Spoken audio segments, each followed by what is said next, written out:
오늘 본문 말씀은 사도행전 11장 말씀입니다. 사도행전 11장 19절로 27절 우리말 성경으로 봉독하겠습니다.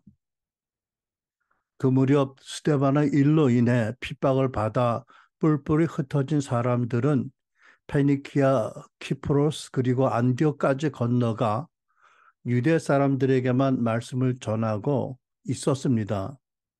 그런데 그 가운데 키프로스와 구레네 출신 몇 사람은 안디옥으로 들어가 그리스 사람들에게도 주 예수의 복음을 전하기 시작했습니다. 주의 손이 그들과 함께 하셔서 많은 수의 사람들이 믿고 주께 돌아왔습니다. 이 소식이 예루살렘에 있는 교회에 전해지자 그들은 바나바를 안디옥으로 보냈습니다. 바나바는 안디옥에 도착해 하나님 은혜가 내린 것을 보고 기뻐하며 온 마음을 다해 주께 끝까지 충성하라고 그들 모두를 격려했습니다. 그는 착하고 성령과 믿음에 충만한 사람이었기 때문에 수많은 사람들이 주께 나오게 됐습니다. 그리고 바나바는 사울을 찾으러 닷소로 가서 그를 만나 안디옥으로 데리고 왔습니다. 그리하여 바나바와 사울은 1년 내내 그곳 교회에 머물면서 많은 사람들을 가르쳤습니다. 그리고 안디옥에서 제자들은 처음으로 그리스도의 사람이라고 불리게 되었습니다. 이 기간 동안 몇몇 예언자들이 예루살렘에서 안디옥으로 내려왔습니다. 아멘, 아멘. 여러분, 지난주에 이어서 신약 성경에 기록된 그 신약시대 선지자들의 섬김과 활동의 모습을 살펴보고 있습니다. 지난주에는 우리가 안나 선지자와 세례요한 두 분 선지자를 살펴보았습니다. 오늘은 안디옥 교회의 선지자들, 특히 아가보 선지자를 중심으로 해서 말씀을 살펴보려고 합니다. 오늘 읽은 본문은 예루살렘 교회의 선지자들이 안디옥 교회에 오는 그 상황이 어땠는지를 알게 합니다. 우리가 사도행전을 읽어보면 6장으로부터 7장까지 스데반 집사, 예루살렘 교회의 스데반 집사님의 순교 사건에 대해서 자세한 기록을 남기고 있습니다. 예루살렘 교회가 크게 부흥해서 교회가 해야 할 일이 많아지자 집사님들을 세우게 되었습니다. 스데반은 그 중에 한 분이었습니다. 근데 워낙 은혜와 성령이 충만해서 교회 안에서 열심히 섬겼을 뿐만 아니라 교회 밖에 나가서 복음을 즐겨 전했습니다. 그러자 많은 유대인들이 그가 전하는 복음을 듣고 크게 충격을 받았습니다. 그런데 스데반 집사가 전하는 복음을 성령의 능력으로 전하는 복음을 사람의 지혜와 엄연으로 감당할 수 없게 되니까 거짓말로 스데반 집사가 모세와 하나님을 모독했다라고 모함을 해서 공회에 잡혀가게 했습니다. 그러자 공회 앞에 선 스데반 집사가 더 성령에 충만해서 아브라함과 모세와 다윗과 솔로몬을 인도하신 하나님께서 지극히 높으신 하나님께서는 사람의 지은 성전에 머무시는 분이 아니라고 설교를 했습니다. 그러자 흥분한 대중들이 어, 난동을 일으켜서 돌을 들고 스데반 집사를 무참하게 죽인 사건이 일어났습니다. 사도행전 8장 1절 사울은 스데반이 죽게 된 것을 당연하게 여겼습니다. 여기 사울은 나중에 개심하고 바울 사도가 된 분이죠. 그날에 예루살렘 교회에 큰 핍박이 일어나 사도들을 제외한 모든 사람이 유대와 사마리아로 뿔뿔이 흩어졌습니다.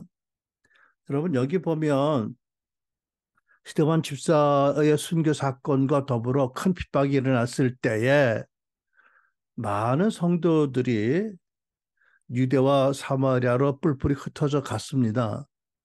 다만 교회에는 사도들만 남아 있었다라고 알게 합니다. 여러분, 오늘 본론을 시작하기 전에 사도행전에 기록된 스데반 집사님에 대한 말씀을 보면서 여러분은 어떤 생각이나 느낌이나 감동을 받는지 한번 점검해 봤으면 좋겠어요. 어, 먼저 우리가 스테반 집사가 세워지는 그 배경을 좀 읽습니다. 사도행전 6장이죠. 1절로 7절.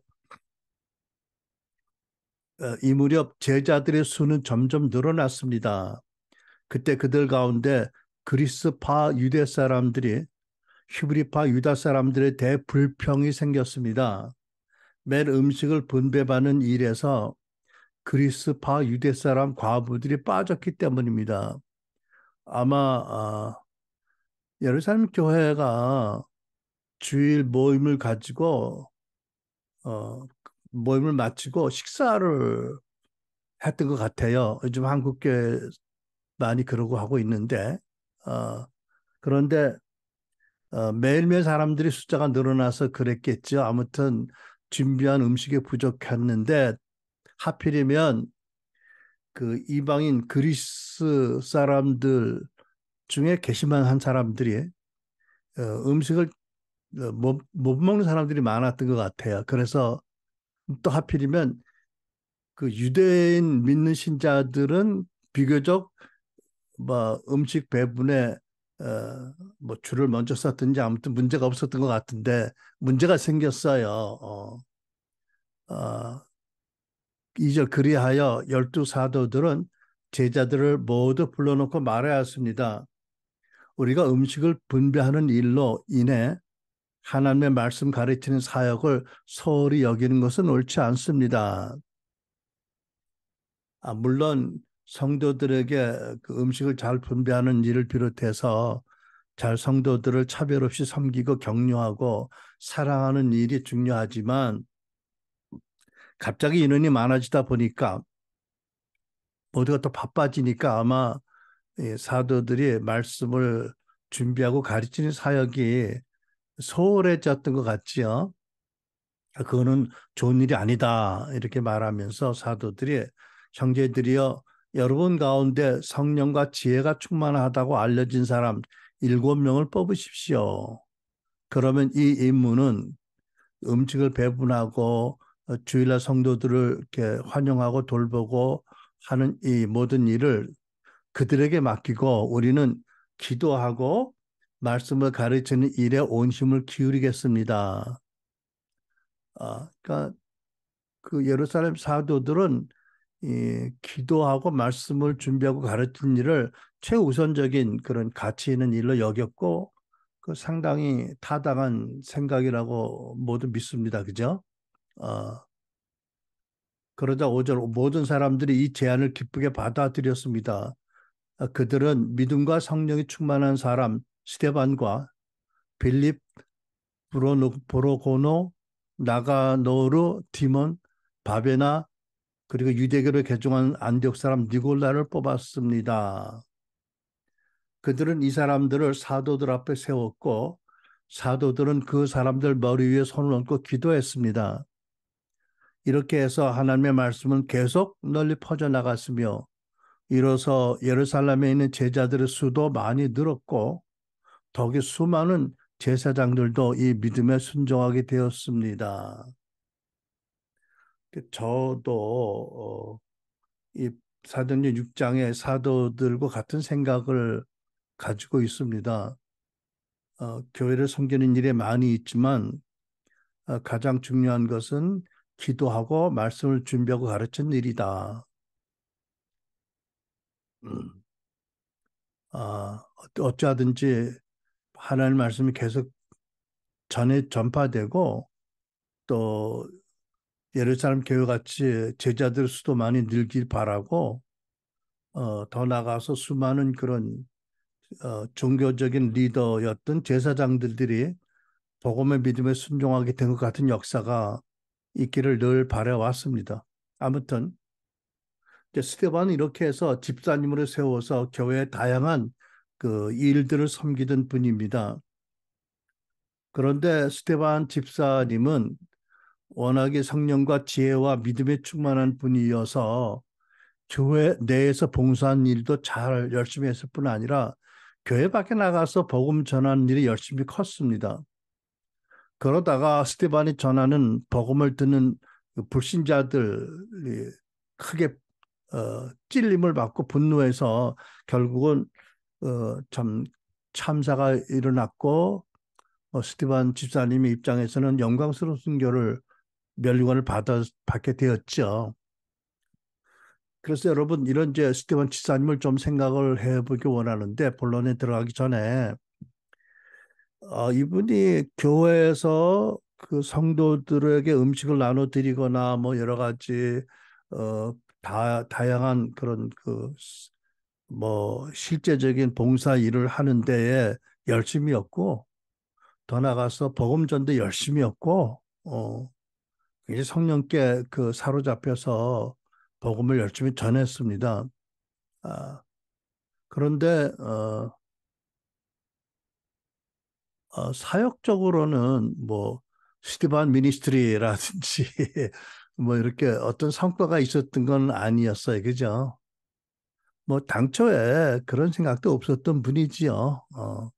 다만 하나님을 사랑하고 은혜의 감동을 받아서 참 성령에 끌려 복음을 전하는 데 헌신한 분이었고 그리고 크리스찬이 보기에는 가장 영광스러운 그 순교자의 면류관을 받으셨는데 뭐 인간적으로 보면 참 끔찍한 그런 사고사를 당한 분이겠지요. 사람들의 눈에 볼 때는. 자, 그래서 아무튼 스테반이라는 이 위대한 그 성도님을 우리가 생각해 바라보면서 여러분은 자기 자신에 대해서 어떻게 생각하는지를 한번 스스로 질문하시기 바래요. 여러분은 순환교회 안에서는 목사님도 아니고 뭐 대부분이 그죠? 뭐 장로님도 아니고 여러분은 뭐 우리 교회에서 집사 직분 세운 경우가 거의 없어서 대부분 직임이 없는 또 청년이면 청년 또 집사님들인데 당신에 대해서 스스로 어떻게 생각하세요? 어, 왜 나는 이 따까리 같은 일만 해야 해? 뭐 이런 생각하는 분은 우리 교회는 없겠죠, 그죠? 우리 교회는 뭐 인터넷 교회니까 또 제가 어제 어떤 목사님하고 대화하다가 주일날 점심 그 성도들 점심 식사하는 일이 요즘 참 어렵대요. 왜냐하면 그 주방 일에 기쁨으로 열심히 하시던 분들이 이제 연세가 많아져서 이제 권사님들이 이렇게 점점 이제 은퇴를 하시고 보니까 권사님들이 새로운 권사님들이 있긴 있는데 이 주방 일을 하고 뭐 식사를 준비하고 이런 일에는 아무래도 그 많이 힘들어 한다. 그래서 좀 어려워한다. 특히 사모님이 어려워한다. 이런 얘기를 들었습니다. 근데 사모님 입장에 생각해 보니까 그 사모님도 남편과 같이 그 신대원 동기생인데 남편 목사님은 주일날 교회 성도들 점심 식사 대접하는 거 그거 뭐 꼭 해야 돼. 뭐 이렇게도 생각하시는 것 같은데 눈치가 사모님은 같이 신학하고 같이 안수 받았음에도 불구하고 그 일로 인해서 몹시 마음에 어려움을 겪고 힘들어 하신다. 혹시 그 사모님이 왜 나는 여자라고 남편같이 기도와 말씀 전하는 일에 전무하지 못하고 그분은 그럴 분은 아니지만 혹시라도 그럴 수 있지 않을까 하는 생각이 드는 거예요. 그죠? 이제 그렇게 보면 전통교회야 요즘은 또 달라져서 뭐 목회 활동상도 많이 달라졌지만 좀 훌륭한 그런 교회의 사모님들이 늘 뒤에서 목사님 뒷바라지하고 목사님이 불편 없이 목회하도록 모든 일을 어려운 일을 다 맡아서 하시는 분들이 많은데 뭐 그렇다고 해서 뭐 불평할 분은 하나도 없었겠죠. 근데 아무튼 어쨌든 간에 여러분 스티반 집사님을 놓고 볼 때 여러분은 뭐 담임 목사도 아니고 설교자도 아니고 뭐 사도도 아니고 선자도 아니고 나는 뭐 전도자도 아니다. 그럼 난 뭐냐? 뭐 이렇게 혹시 생각하는 분이 있었다면 스테반 집사님을 잘 바라보시고 그분의 정신, 그분의 어떤 의도, 그분의 내면의 어떤 충만함, 또 그를 바라본 하나님의 그 크게 기뻐하심 이런 것들이 여러분의 그 도전이 되셨으면 좋겠다는 생각을 제가 설교 준비하면서 좀 했습니다. 어, 여러분 하나님께서 이렇게 뭐 사도들 같이 앞장서서 일하는 리더들만 더 사랑하시고 더 큰 상급 주시는 분이실까요? 스테반 집사님 같이 이렇게 뒤에서 리더들을 섬기며 그 잡다한 일을 하시는 분들에게는 별 관심 없고 상급을 주지 않으실까요? 어, 이렇게 생각하다가 하나님의 마음에 합했던 사람 다윗에 관한 이런 말씀이 생각이 났습니다. 오늘 본론하고는 좀 각도가 다르지만 이 말씀 한번 여러분 생각해 보시기 바랍니다. 사무엘상 30장 18절 25절에 이렇게 기록되어 있습니다. 다윗은 아말렉 사람들이 훔쳐간 모든 것을 되찾고 자신의 두 아내도 구해냈습니다. 나이가 적든 많든 남자아이든 여자아이든 물건이든 그들에게 빼앗겼던 것들 가운데 아무것도 잃은 것이 없었습니다. 다윗이 다 되찾아 온 것입니다. 그는 소떼와 양떼를 모두 가져왔고 그 군사들은 다른 가축들을 몰고 오면서 다윗이 빼앗은 것들이다라고 외쳤습니다.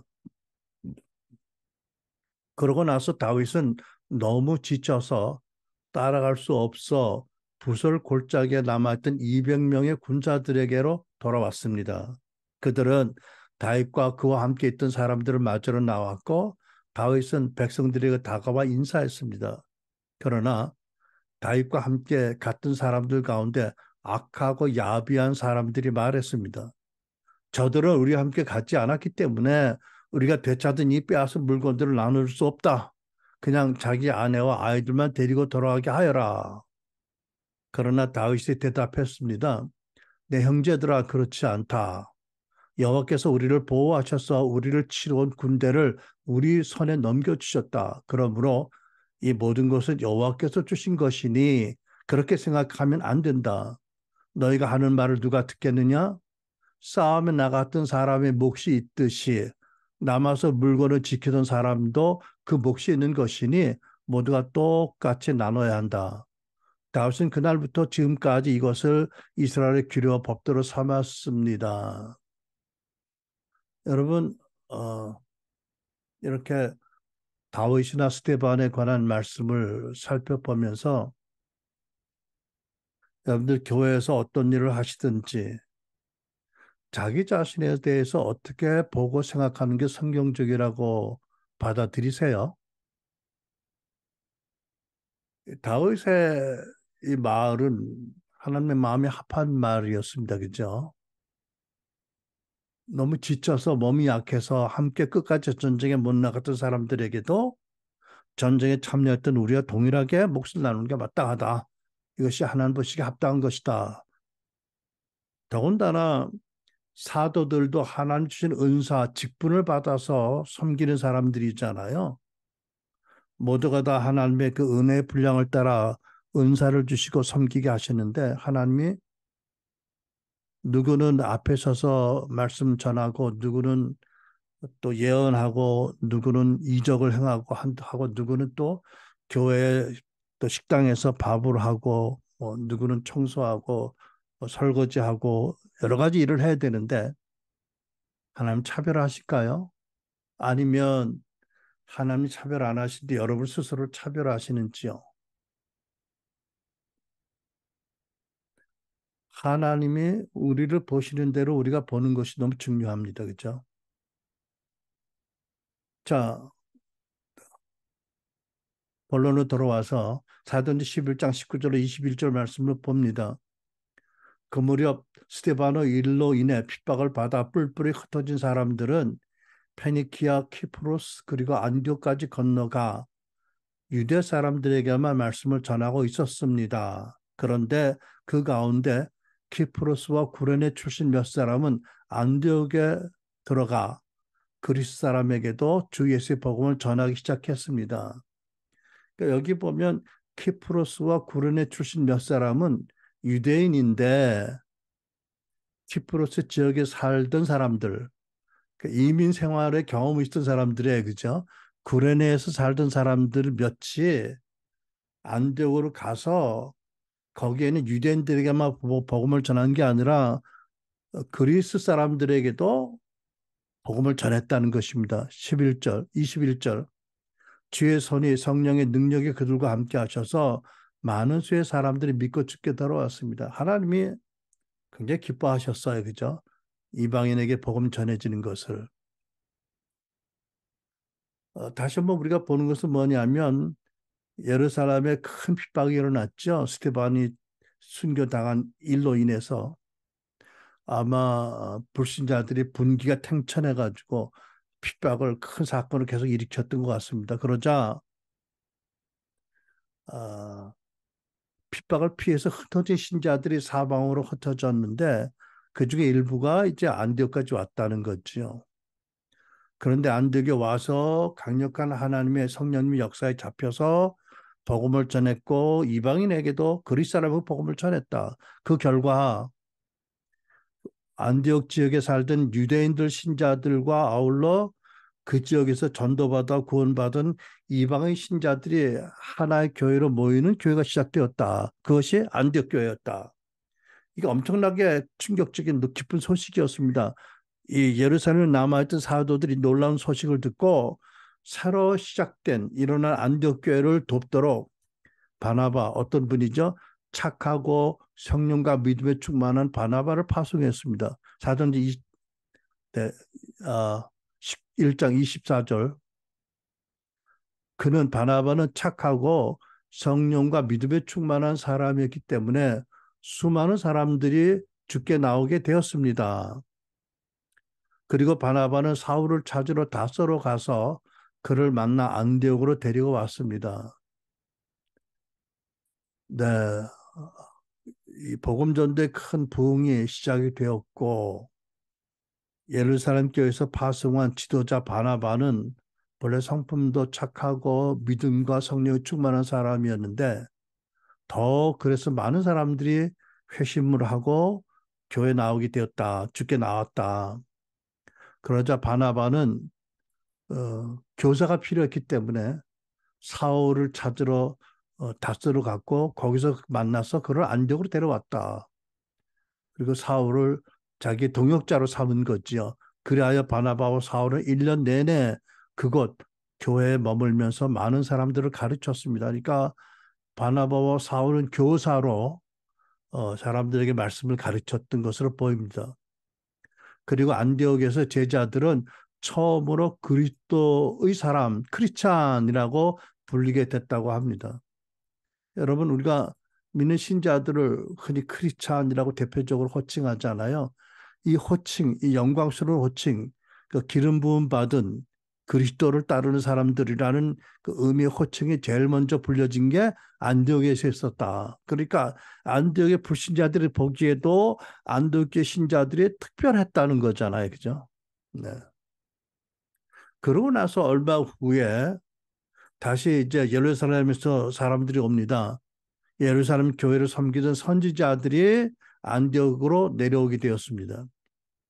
그러니까 예루살렘 교회, 기독교 역사상 제일 먼저 설립된 교회, 가장 성령과 하나님 임재가 충만했고 가장 영광스러운 부흥을 경험했던 예루살렘 교회에서 선지자로 세워진 분들이 안디옥으로 내려온 것입니다.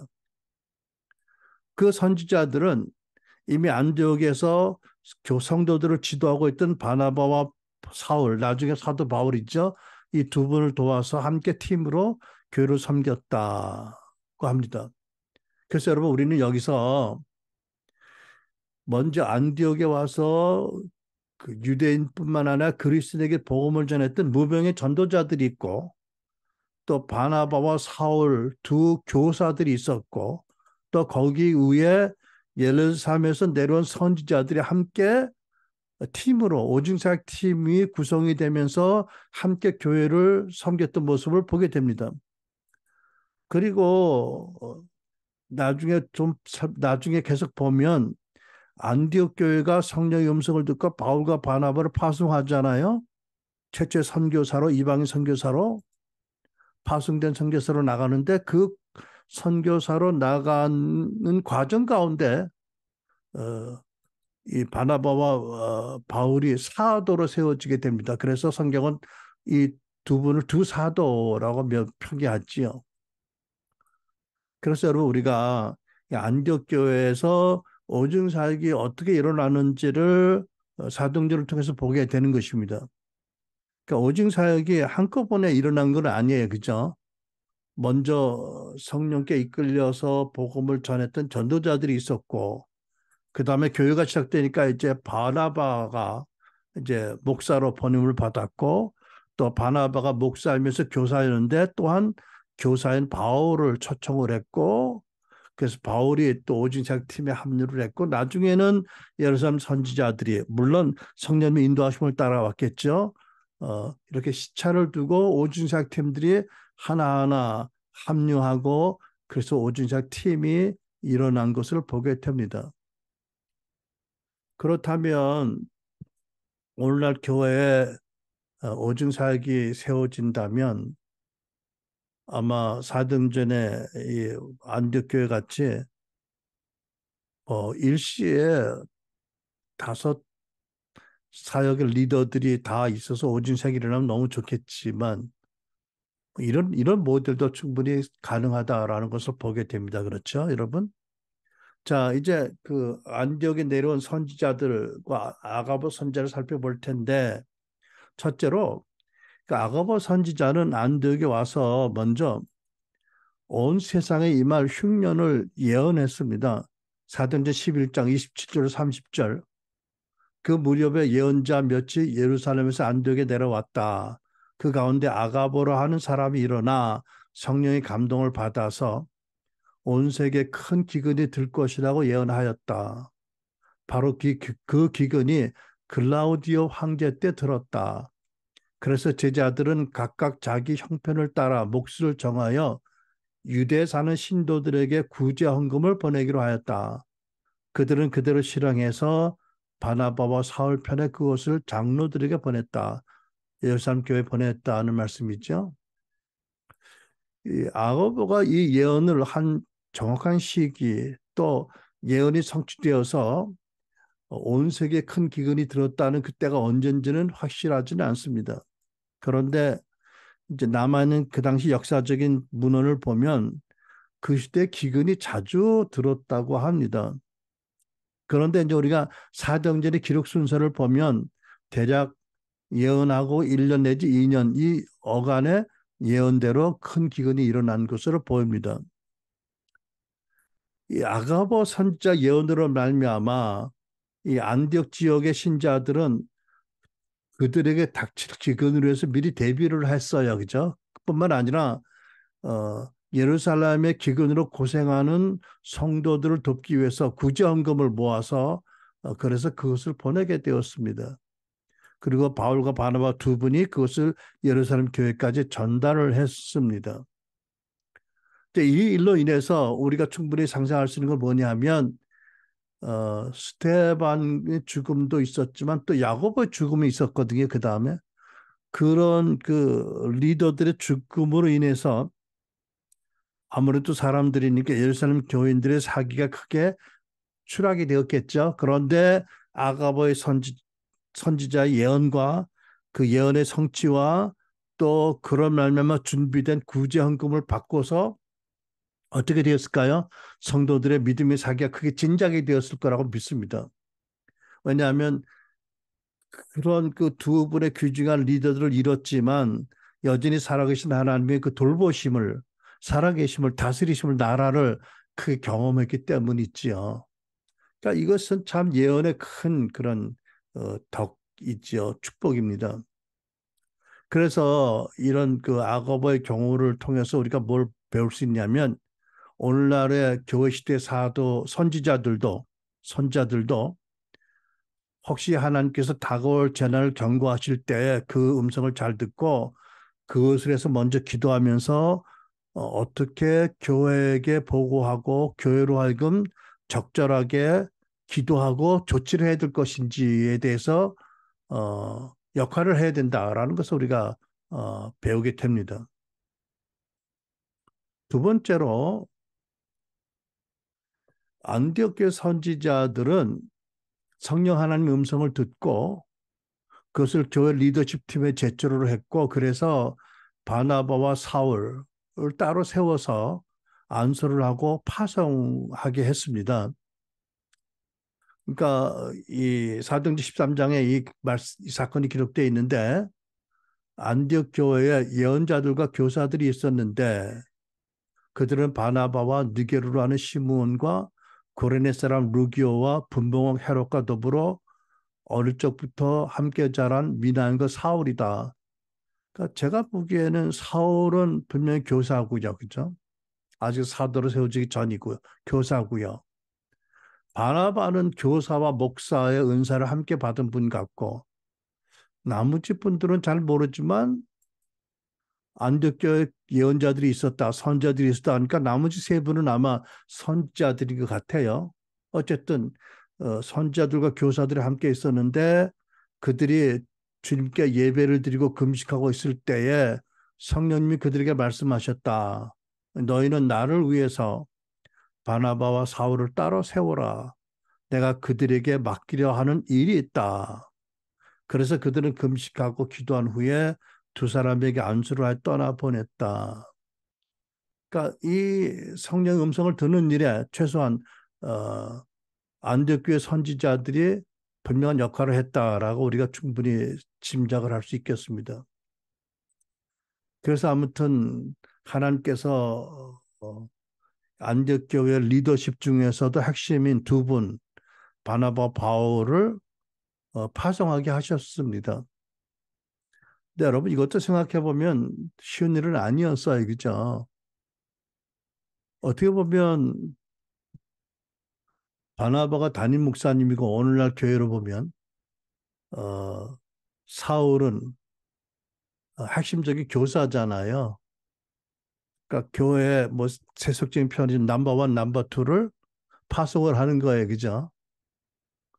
이거 쉬운 일 아닐 텐데 아무튼 하나님 은혜가 역사가 있어서 안디옥 교회가 리더십 팀들이 순종하고 두 분을 안수하고 파송합니다.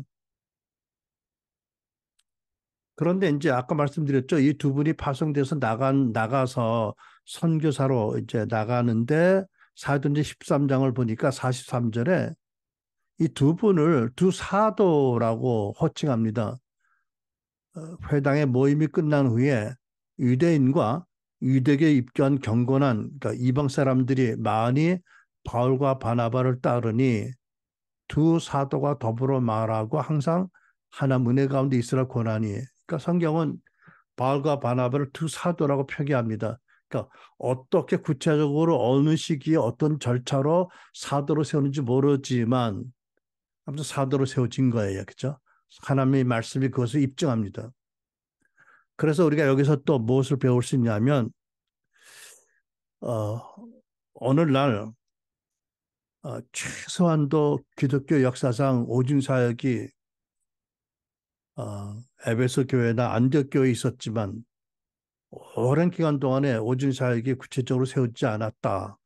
물론 기름 부으심이 끊어지지 않았겠지만 그리고 다시 이제 예수님 재림을 앞두고 마지막 교회가 말세 교회가 어, 좀 흠도 점도 없는 그런 교회를 세워지기 위해서 또 예수님의 재림을 준비하기 위해서 오중 사역이 세워져야 된다고 저는 믿는데 그런 과정 가운데 선지자들이 굉장히 중요한 역할을 하는 것이다, 할 것이다라는 것을 이 경우를 통해서 우리 배우게 될 것입니다. 아멘. 어, 저가 배운 바에 의하면 미국 교회에서도 어, 오중사역이 일어나기 전에 그 기도 운동이 중보기도 운동이 많이 일어났고 중보기도 운동이 크게 일어나면서 여러분 모든 중보자들의 예언의 은사가 있거든요. 그죠? 그들 가운데서 예언의 은사가 있는 사람들이 더 세워져서 선지자적인 기름 부음 받은 사람들이 많이 일어났고 또 그들 가운데 많은 연단과 훈련 받은 선지자들이 일어났다. 그리고 하나님께서 그들을 통해서 사도들을 세워줄 것을 말씀하셨고 또 그들이 하나님 음성을 듣고 누구누구로 사도로 세워져야 된다고 듣고 기도하고 또 어떠한 절차를 거쳐서 그래서 결국은 사도들이 세워지게 됐다라고 제가 배웠습니다. 어, 저는 한국 교회는 이 순서가 좀 음, 달리 진행이 되어서 더 어려움을 갖게 됐지만 아무튼 앞으로 한국교회 오증사역이 세워지는 과정 가운데에 중보자들 또 현재 예언의 은사를 가지고 예언 사역에 임하는 이들 가운데 성숙한 선지자들이 세워지고 또 그들이 여러 선지자들이 함께 성령 음성을 듣고 그 바울과 바나바 같이 그들이 듣고 또 목사님들과 교사들과 함께 기도하면서 모두가 기도 응답으로 어떤 누가 사도로 세워질 것에 대해서 오중사에게 세워질 것에 대해서 의합하는 그런 아름다운 성령의 역사가 일어나기를 바라고 그것을 위해서 선지자들이 굉장히 중요한 역할을 하게 될 것이다. 그리고 지금 예언의 은사를 받은 이들이 굉장히 아름답고 잘 세워질 필요가 있다. 굉장히 중요하다라고 저는 믿습니다. 자, 이제 세 번째 아가보 선지자 개인을 살펴봅니다. 두 번째 아가보 선지자 개인적인 예언입니다. 아가보 선지자는 사도행전 21장을 보니까 로마로 죄수의 신분으로 압송 중이던 바울 사도를 위해서 개인 예언을 전합니다. 21장 10절로 11절. 아가보로 하는 한 선지자가 유대로부터 내려와 우리에게 와서 유대에서 내려온 선지자 중에 아가보라는 선지자가 있었는데 그가 와서 바울의 띠를 가져다가 자기 수족을 잡아매고 말하기를 성령이 말씀하시되 예루살렘에서 유대인들이 이같이 이 띠 임자를 결박하여 이방인의 손에 넘겨주리라 하거늘 기록되어 있어요. 제가 전에도 말씀드렸지만 이 아가보의 예언은 그 내용이나 형식이 정확한 게 아니었습니다. 문제점이 있습니다. 무엇보다도 유대인들이 예루살렘에서 바울을 결박해서 이방인의 손에 넘겨주지 않았습니다. 이미 사도 바울은 그 로마 군인들에게 압송당하는 죄수의 신분이었습니다. 이 예언은 정확한 게 아니었습니다. 틀렸습니다. 그런데도 아가보는 여기서 성령이 말씀하시되라고 하면서 정확하지 않은 예언을 하고 이 사실 그대로 성경 기록되어 있는 것입니다. 그래서 저는 여러분 이 아가보 선지자 예언의 말씀은 오늘날 또 장차 일어날 선지자들 위해서 하나님께서 경계적인 교훈의 의미로 사실 그대로 기록하게 하셨다라고 믿습니다. 어떤 경고적인 교훈이 있나요? 먼저 여러분 성령이 말씀하실 때라고 한 내용은 형식은 틀린 것입니다. 아니 진짜 성령이 말씀하셔서 맞아야 되잖아. 그러니까 여러분 이 마지막 시대 교회 시대 선지자들은 예언의 은사자들은 성령이 말씀하시되 또는 여호와께서 말씀하시기를 또는 우리 주님이 말씀하시기를 이런 형식의 용어는 쓰지 말아야 합니다. 왜냐하면 구약 시대에는 다양한 그런 이교도의 그 선지자들이 있었기 때문에 하나님의 선자들이 당신들의 정체성을 확실히 나타나기 위해서 여호와가 말씀하시기를이라고 할 필요가 있겠지만 여러분 아가보만 해도 안디옥 교회 또는 교회 세팅 안에서 예언하는데 뭐 그 교회 안에 그런 우상이나 이고도의 선지자가 존재할 이유가 없잖아, 그죠? 그러니까 굳이 여호와께서 성령이 말씀하실 때 주 예수께서 말씀하실 때라고 이 말할 이유가 없어요. 이거는 제가 보기에는 아가보 선지자가 좋지 않은 본을 본받아서 또 별 생각 없이 하지 않았나 습관적으로 이렇게 저는 생각을 합니다. 그리고 내용적으로 보면 여호와께서 말씀하실 때 성령이 이같이 말씀하실 때라고 말하면 그 예언을 듣는 사람들이 그 예언의 내용을 분별할 수는 여지가 없어지잖아요. 결국 그러다가 보면은 개인 예언을 마치 성경과 동등한 그런 권위로 받아들이게 되는 결과를 낳잖아요.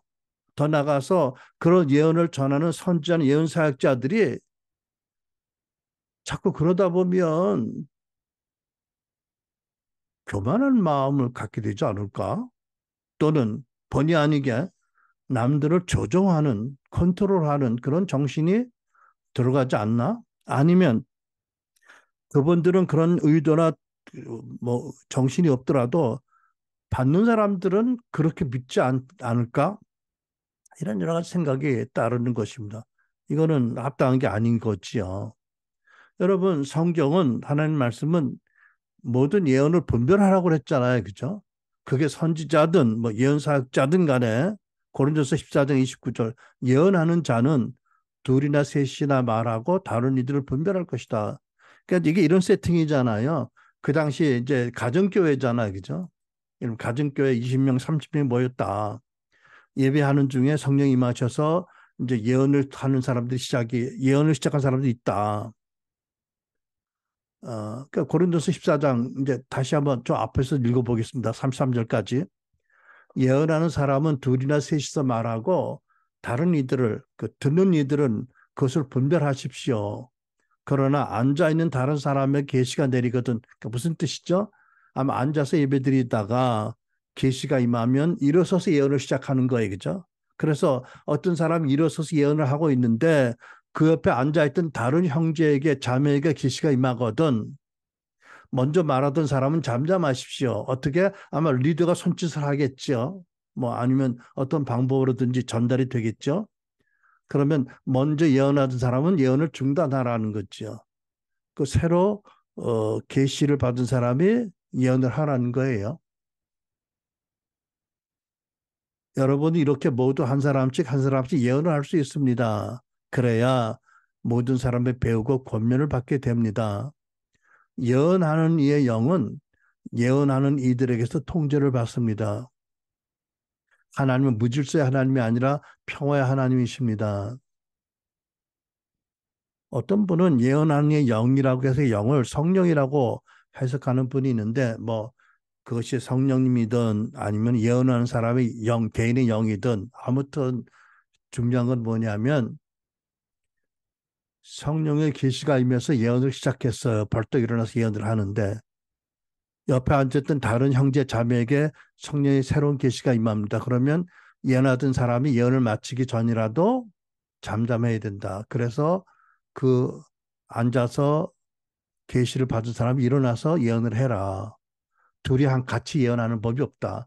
그리고 나중에 받은 사람이 우선권을 가지고 예언할 수 있다. 좀 쉽지 않은 내용인데 여러분 생각해 보세요. 다른 사람의 계시가 내리거든이라고 말하면 먼저 말하던 예언하는 사람도 계시를 받았다고 믿어서 하는 거잖아요. 또 실제가 계시가 내릴 경우겠지요.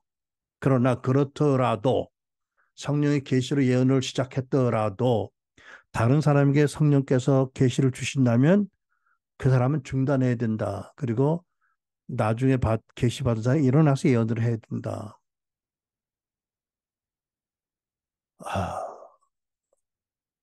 그러니까 먼저 하나님께서는 두 사람이 동시에 양쪽에서 이쪽에서 저쪽으로 중앙방송, 지방방송 같이 함께 예언하는 것을 원치 않으신다는 거예요. 그렇죠? 하나님 평화의 하나님이고 질서의 하나님이시다. 그리고 이 말씀에 의하면 모임에서 예언의 계시를 받아 예언을 하는데 혹 누가 리더가 잠잠하라고 사인을 주면 내가 성령의 계시를 받아 예언하는데 어떻게 감히 중단하라고 하느냐라고 거부하면 안 된다는 거잖아요. 그러니까는 이게 성령님의 뜻입니다. 성령께서 누구에게 예언하도록 계시를 주셨어요. 그 당신의 계시를 따라 예언하는 신자가 있는데 또 다른 사람에게도 성령님이 계시를 주실 수 있고 그두 번째 받은 사람이 예언하도록 리더가 통제하는 것을 성령님이 원하신다는 거예요. 참 쉽지 않지만 우리는 여기서 성령님 참 인격적인 분이시고 또 성령님은 무력적인 위압적인 방법으로 권위를 주장하는 분이 아니시고 성령은 각 개인의 자유의지를 존중하시면서 놀랍게 조화로운 방법으로 예언도 하게 하시고 또 기도도 하게 하시고 놀란 방도 일하시는 분이다라는 것을 알게 됩니다.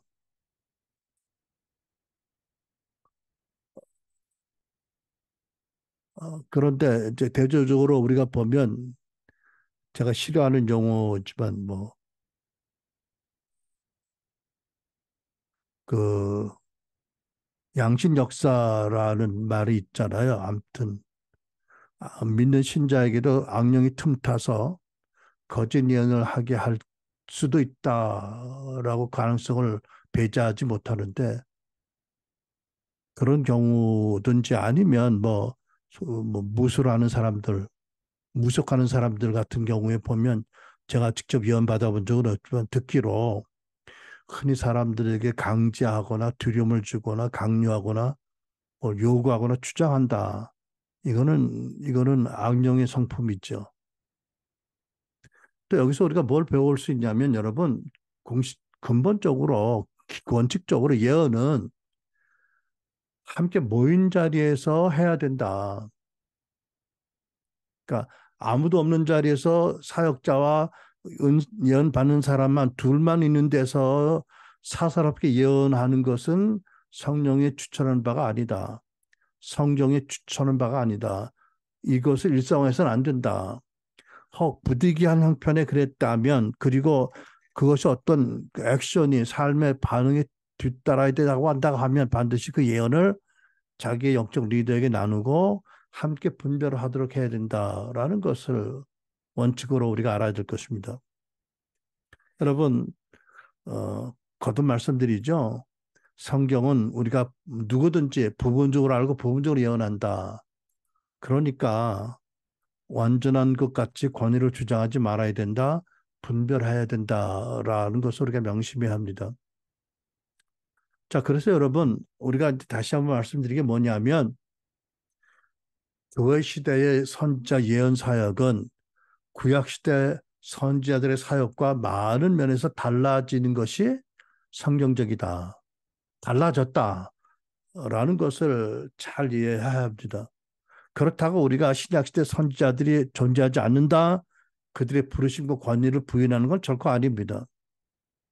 우리가 요즘에 살펴보는 것처럼 사도행전에도 그렇고 서신서를 보면 선지자들이 존재했고 그들의 중요한 사명을 감당했기 때문입니다. 다만 성경에 어긋나는 지나친 생각을 하거나 누구든지 오류가 없이 하나님의 기뻐하시는 뜻대로 사역자들이 세워지고 사역을 하고 덕을 세우고 교회가 세워지길 원하기 때문에 그렇습니다.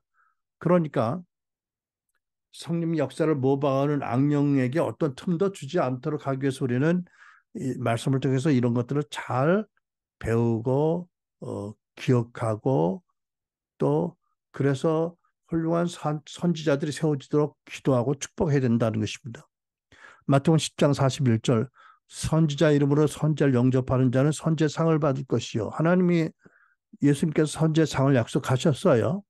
사도행전 15장 32절 유다와 신라도 선지자라 여러 말로 형제를 권면해 붙게 하고 그러니까 유다 신라 선지자도 예언도 했을 뿐만 아니라 여러 말로 성경을 풀어서 신자들이 당면한 상황과 여러 가지를 성경적인 뜻으로 보게 하고 이야기하고 또 여러 가지로 권면하고 믿음을 굳게 하는 것을 선지자들이 했다.